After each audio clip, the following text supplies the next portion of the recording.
time you walk into the room, got me feeling crazy, like my heart boom boom. Any other boy would stare, but me I look away, cause you're making me scared. Trying not to breathe, 1, 2, 3.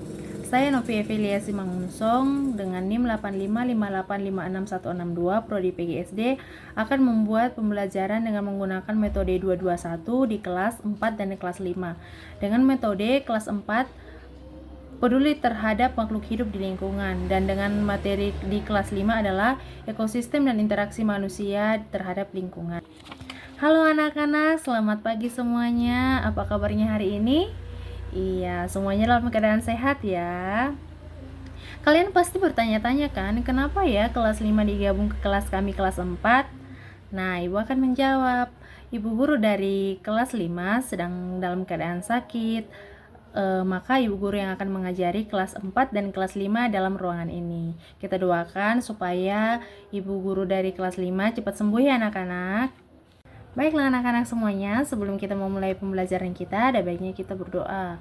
Berdoa menurut kepercayaan kita masing-masing. Berdoa dimulai. Baiklah semuanya, untuk kelas 4 dan kelas 5, kita akan memulai pembelajaran kita hari ini. Kalian ada yang tahu tidak apa saja jenis-jenis makhluk hidup yang ada di sekitar kita?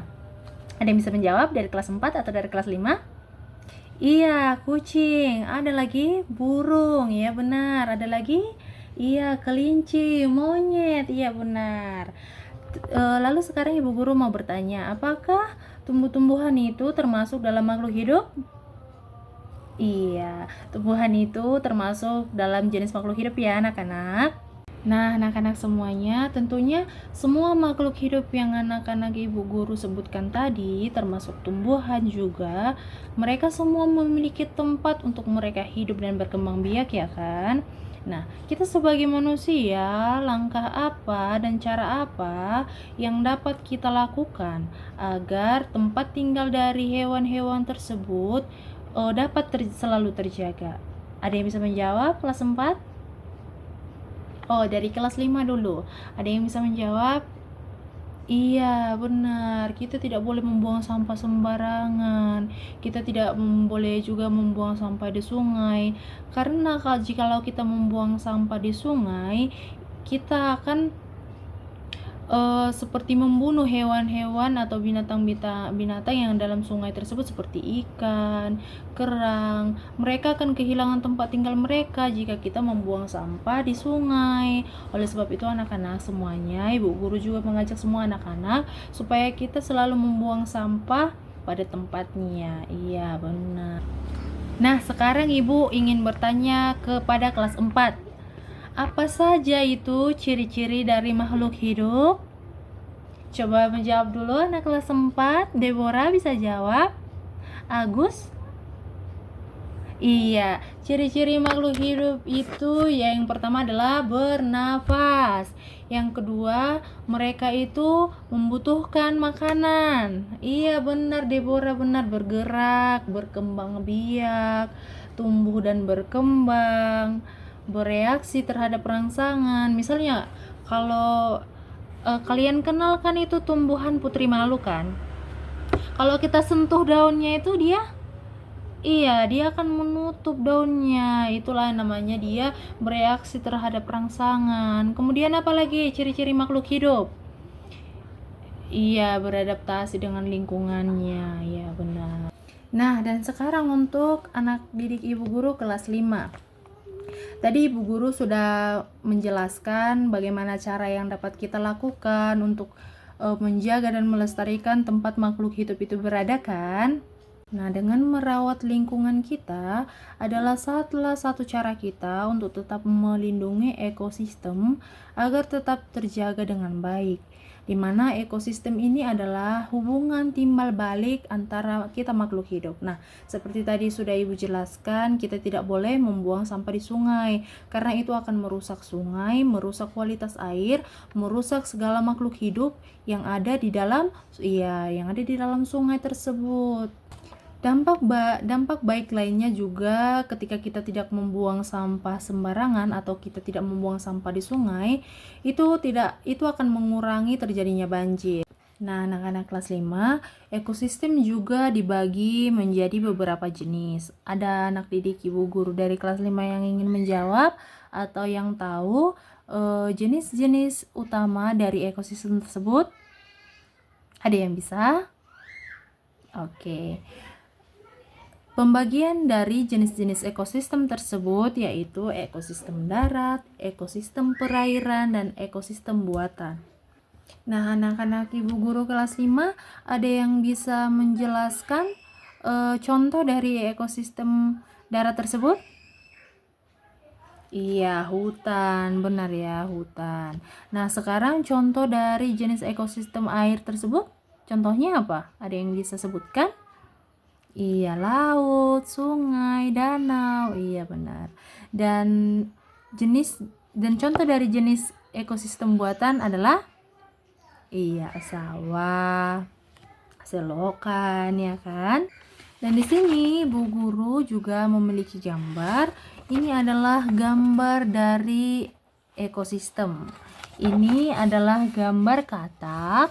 Ini adalah gambar katak, di mana di sampingnya juga terdapat seperti rawa-rawa ya, terdapat rumput dan jenis-jenis tumbuhan lainnya.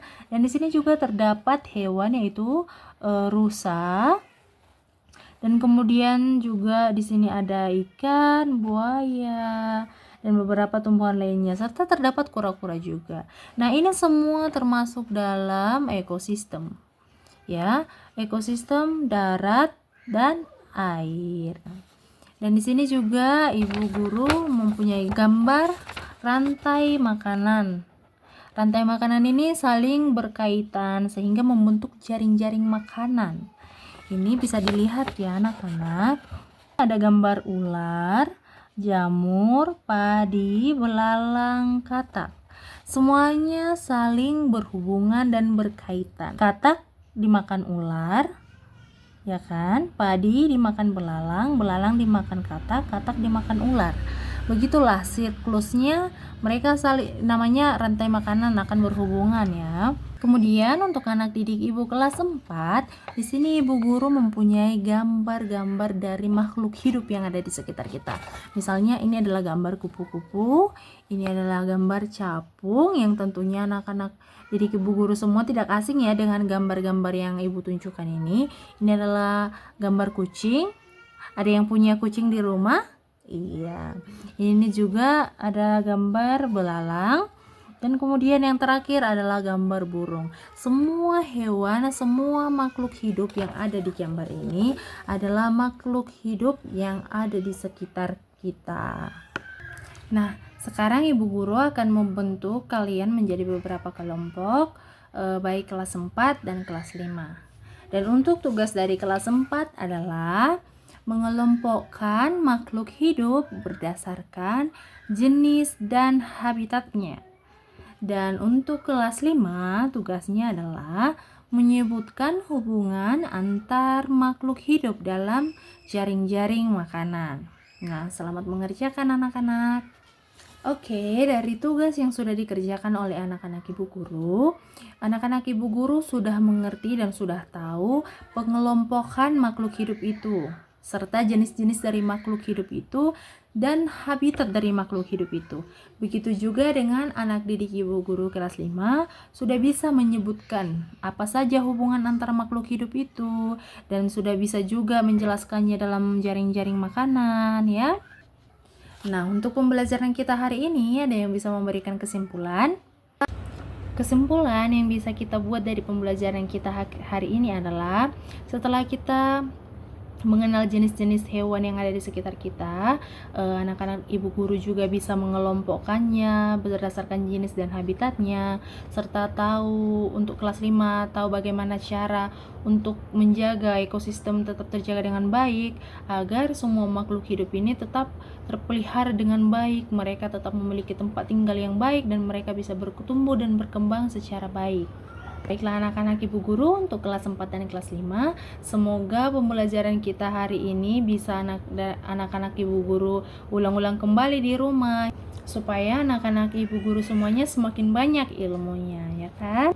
Oke, baiklah, demikianlah pembelajaran kita hari ini anak-anak untuk kelas 4 dan kelas 5. silakan duduk di kursinya masing-masing. Kita akan pulang. Sebelum kita pulang, ada baiknya kita berdoa terlebih dahulu. Berdoa menurut agama dan kepercayaannya masing-masing. Berdoa dimulai. Oke, selamat siang semuanya.